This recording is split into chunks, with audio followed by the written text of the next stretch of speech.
Hello everyone! Thanks for tuning in to hear what else I saw in April. These are all the movies I saw last month that I didn't already tell you about. I've got over a dozen films to cover this time, so we're gonna dive in and maintain a quick pace. Movie number 1 is 1999's Bats, a horror thriller in which genetically altered bats start killing people in a little town in Texas.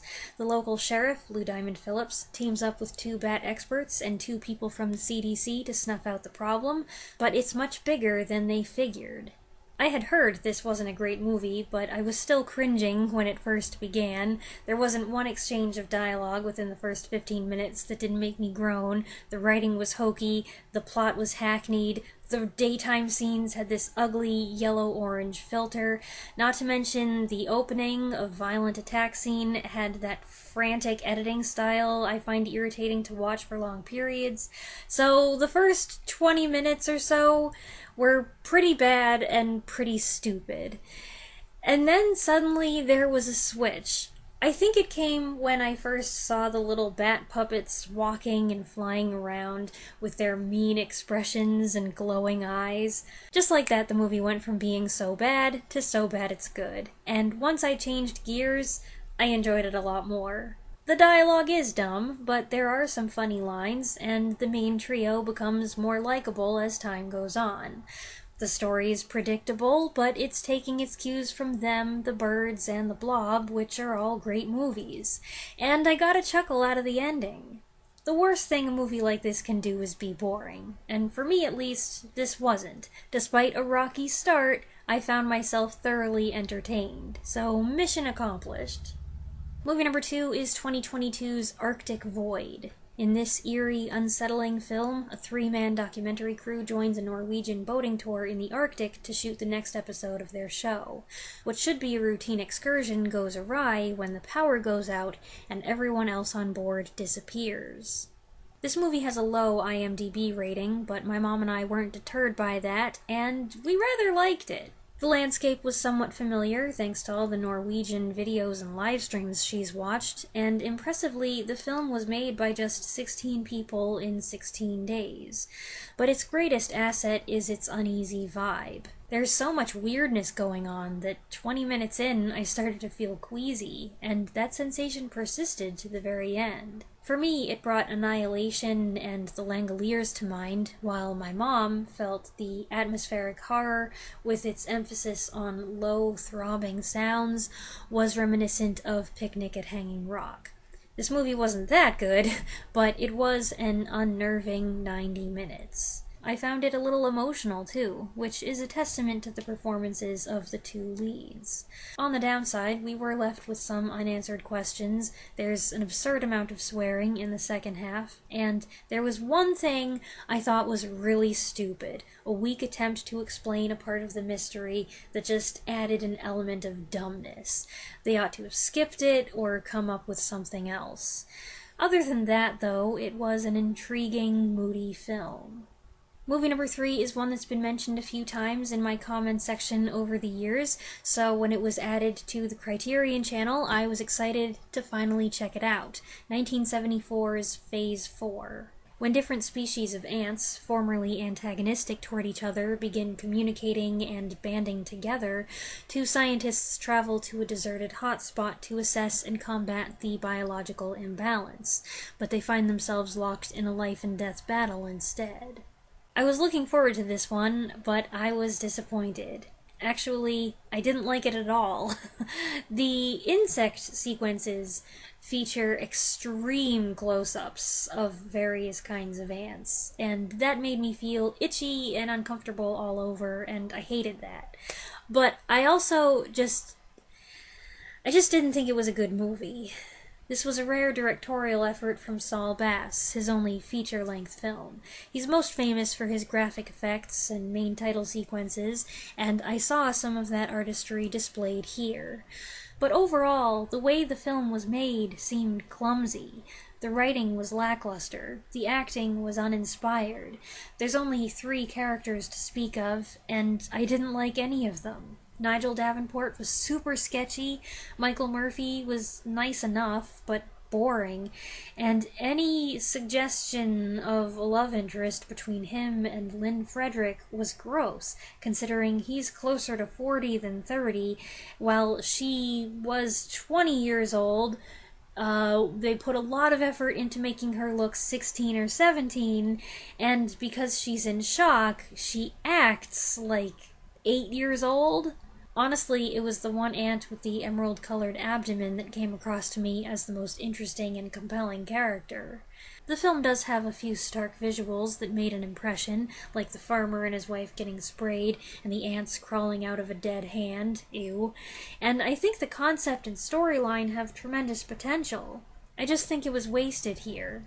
It should probably be said that some people love 70s movies, but generally speaking, I am not fond of that decade's output.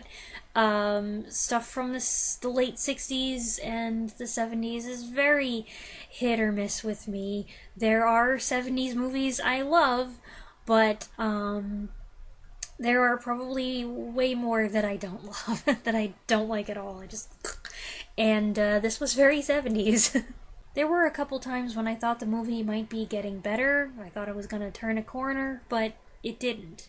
Here's another important note, though. As I was putting this review together, I found out that there was a final sequence that was mostly cut before the film's theatrical release. This ending was restored for the Blu-ray release a couple years ago, but it is not in the version Criterion is streaming. Which is too bad, because these surreal images are great, and I probably would have said this is the best part of the movie.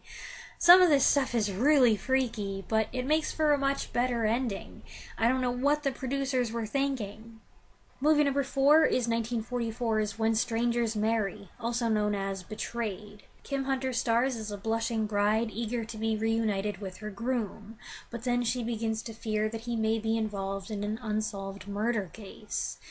The new suspicious husband is played by Dean Jagger, while Hunter is assisted by longtime friend and rejected suitor Robert Mitchum. You may find it tough to believe a woman would turn down Robert Mitchum's sex appeal in favor of Dean Jagger, who was never a top pick for leading man, but the more we see of Jagger, the more we can understand why she would be drawn to him. At least that's how I felt. He has a crinkly-eyed smile that's attractive.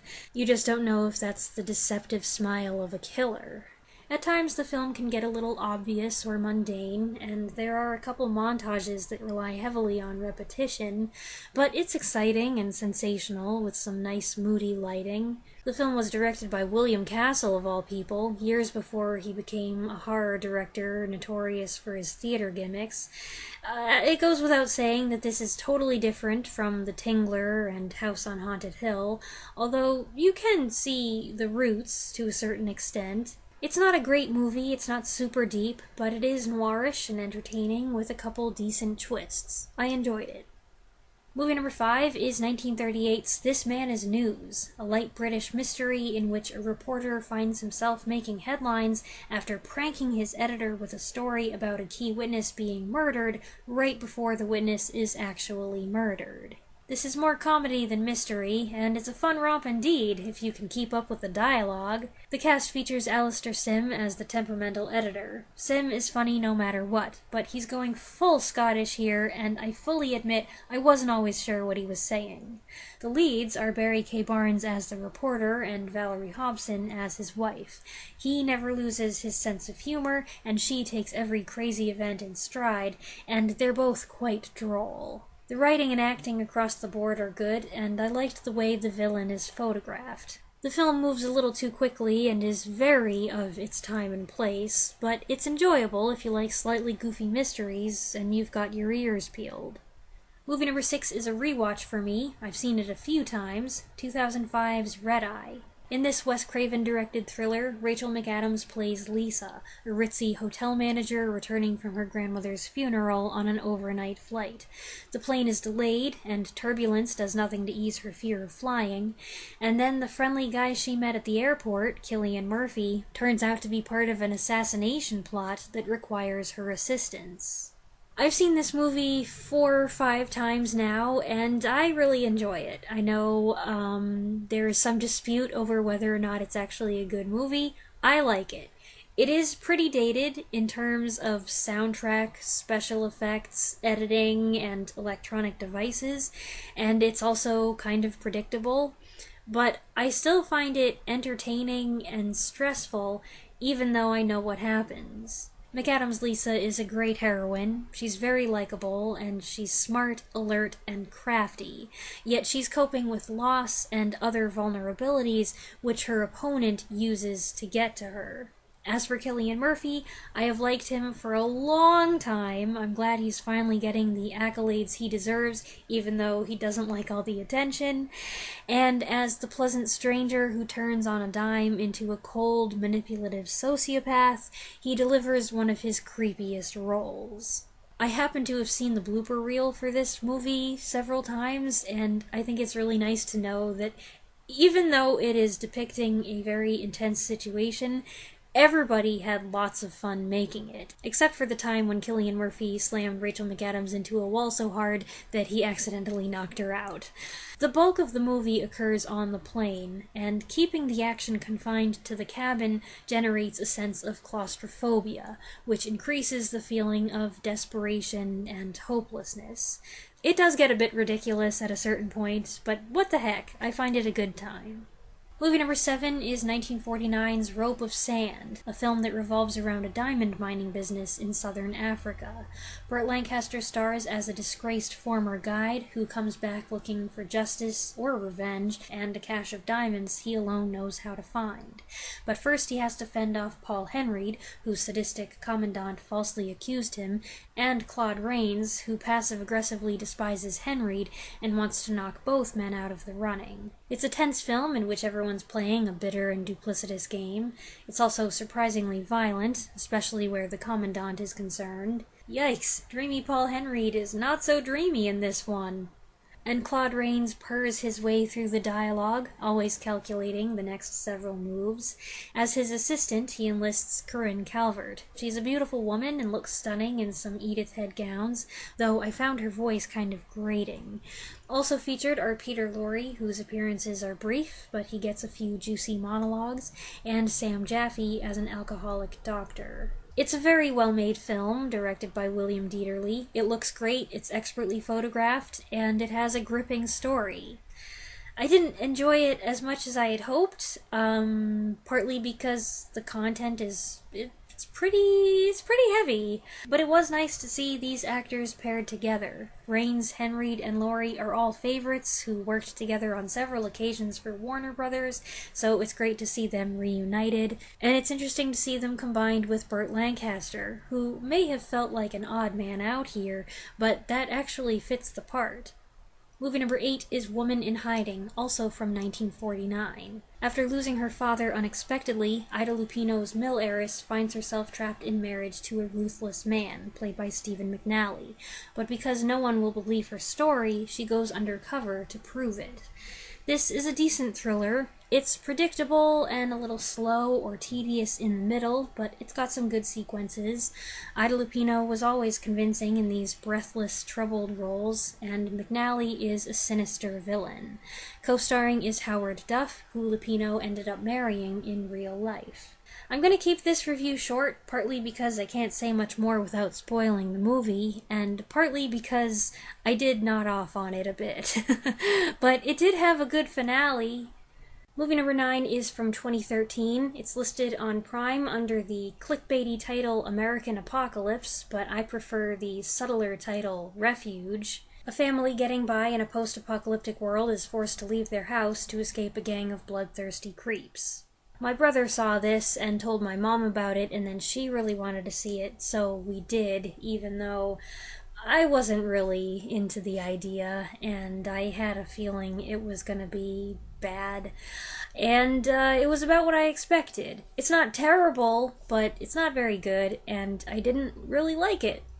Since it's a little independent production, though, I will try to go easy on it. I hate the way it looks. I hate the dingy, washed-out color palette that implies that somehow this pandemic that killed people also resulted in reduced sunlight and desaturated colors. So many movies like this go with this filter, and it's just ugly. I couldn't tell how far into the apocalypse this was supposed to be, and it was difficult to differentiate between certain male characters because they all have the same pale, grimy, shaggy, bearded look. Except for this one guy who was supposed to be a deranged villain, but he was just a little dweeby punk and I couldn't take him seriously. The scenario does get tense, but the movie is slow-moving and very cliché with a lame, convenient ending. At least it was short. Movie number 10 was recommended by a few people, 1964's The Earth Dies Screaming. In this British sci-fi flick directed by Terence Fisher, the majority of Earth's population has dropped dead, and a handful of mystified survivors find each other in an English village where they try to agree on a course of action while being pursued by robotic spacemen.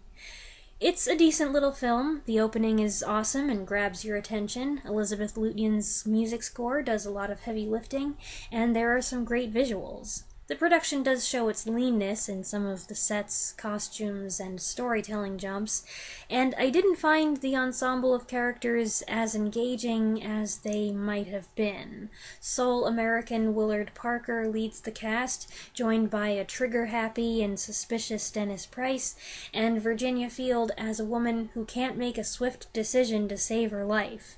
I couldn't believe how many times she'd be in danger and just stand there and flail.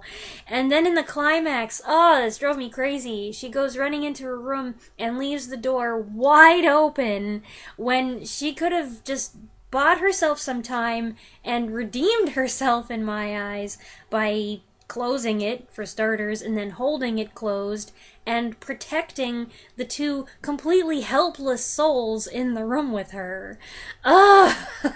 It is an interesting collection of people, even if I felt there was something lacking in the execution. I believe my mom was more satisfied than I was. She really enjoyed it.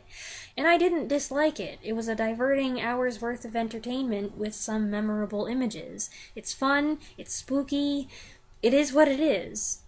Movie number 11 is a gangster comedy, 1935's The Whole Town's Talking. In this John Ford-directed film, Edward G. Robinson plays a meek clerk named Jones, whose uncanny resemblance to a vicious killer and escaped jailbird named Mannion gets him arrested by mistake. Though the misunderstanding is eventually cleared up, it's only the beginning of Jones's troubles. Longtime favorite Robinson is great, demonstrating his skill by giving dual performances without the aid of a wig, prosthetics, or flashy costuming. Mannion is typical of his previous gangster roles, but Jones is more akin to his real-life personality. Mannion glowers at the world, and his voice is slightly deeper and harder with a hint of a New York accent. Jones is a mild, bookish personality who lacks confidence and shows it in his carriage. Yet they look the same, their visible differences so minute that it's easy to believe they could be mistaken for each other. Jean Arthur co-stars as the co-worker Jones has a crush on, and she's vibrant as the quick-witted career woman with a soft spot for the timid desk jockey. It's a creative and well-done film. I'd long been meaning to watch it for Robinson's performance, or performances, and on that score it delivered. For a comedy, though, it's not a knee-slapper, and it is fairly predictable, and the long segment in which poor, terrified Jones is bullied and railroaded by law enforcement is difficult to watch.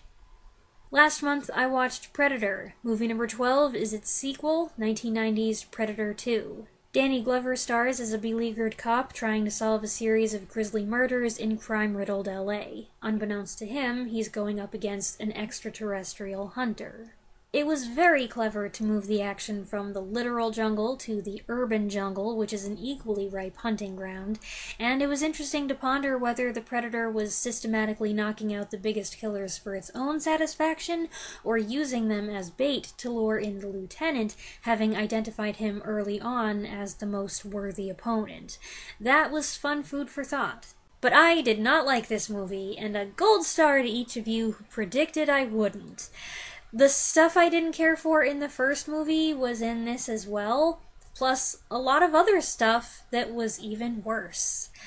I had checked the Parents Guide before watching this movie, but not right before. It was probably a few months ago, and either I did not read it thoroughly or I just forgot what it said because we had some unpleasant surprises. Besides that, I also didn't really glom onto any of the characters, despite the presence of many familiar faces like Reuben Blades, Bill Paxton, Gary Busey, Adam Baldwin, and I actually got kind of bored during some of the action scenes. There was one part that was a total ripoff of a key sequence in Aliens, except not nearly as well done. Now, fair is fair. I didn't think it was all bad. Glover had a few lines that made me smile. They did a good job maintaining and building on the rules established in the first movie. I appreciate that the Predator is an intelligent species that exhibits some human-like characteristics, like a sense of fairness and honor in battle. Like last time, I got more enjoyment out of the second half, so I guess I like it when it boils down to a battle of wits between Predator and prey. And I think the late Kevin Peter Hall, who played the Predator in the first two movies, did a fantastic job. He was massively tall, but with a svelte physique that made his figure very striking.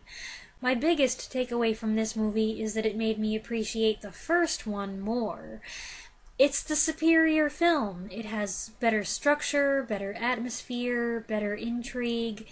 Once the macho nonsense is out of the way, it's an engrossing movie.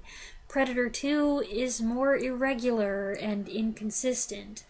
It also quickly became very predictable. I did like the last part, which expands the lore and gives us some interesting things to ponder, and there were some parts where I said, oh, that was cool. But all in all, yeah, this was not for me.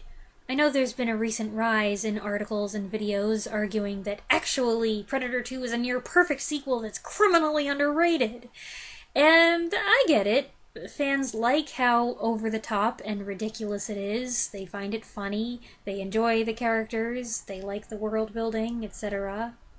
I just can't get on that bandwagon. I can't even get close to that bandwagon. I suffered my way through a lot of this.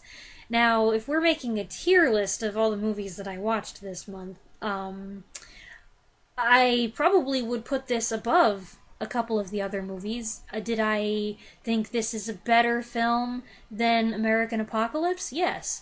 Did I enjoy more about this than about Phase 4? Yes. But I still didn't like it. Movie number 13 is a viewer recommendation, 2018's The Fair. One dark, stormy night, a cab driver picks up a young woman in the middle of nowhere, but some distance down the road, she disappears, and when he resets the meter, he somehow resets time, going back to just before he picks her up. It's a time loop scenario, and for a small independent production, it's pretty well done. They keep it simple, most of the action staying with the two central characters in the cab.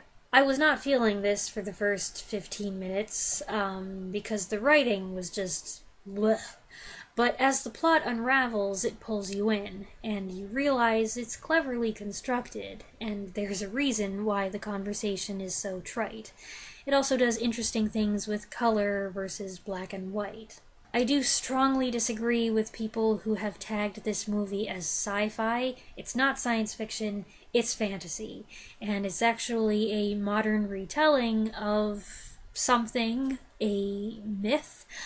I'm not sure. I don't want to say because it's kind of a spoiler.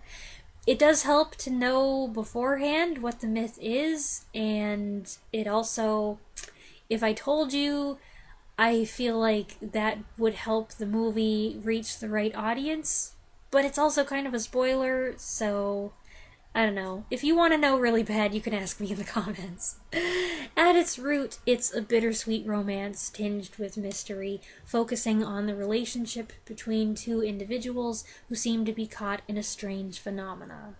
And movie number 14 is one that's been on my list for many years. I finally watched 1952's Ikiru. Takashi Shimura stars as a milquetoast pencil pusher with 30 years of devoted civil service who learns he's terminally ill.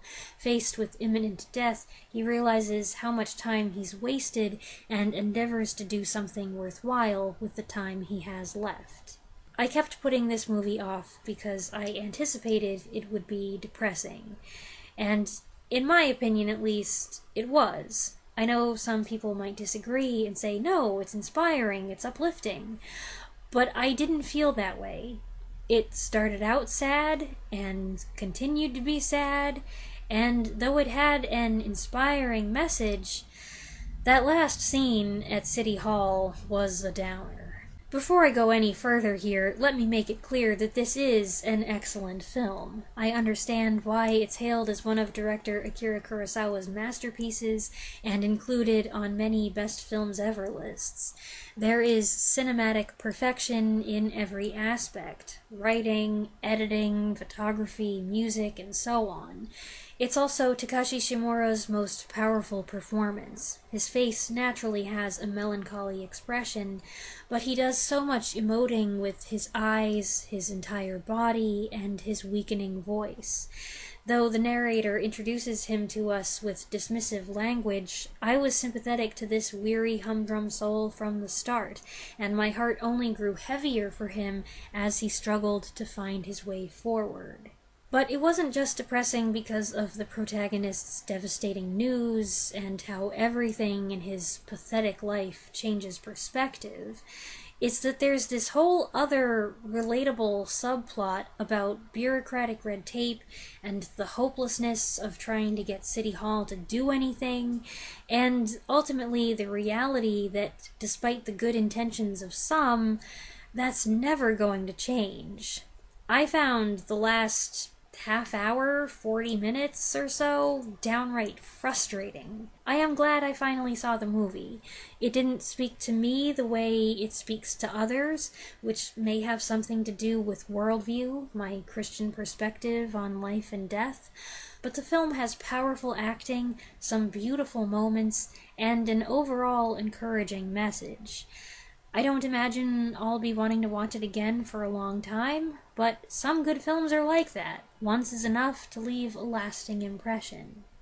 And that's everything I saw in April, minus a TV show that we've been watching on the weekends. There might have been 4 more films on this list if it weren't for that. Probably war movies. This list is shockingly lacking in war movies. I'm not going to mention the TV show right now. I'll talk about it at a later date. I'll probably do a mini review once we've finished it. Don't get too excited. It's nothing trendy. It's nothing that's currently running. It's not exciting. I hope you enjoyed this video. You can find a list of the films and where I watched them in the description. Let me know your thoughts on any of the titles I discussed in the comments below, and I'll see you next week. Thanks for watching.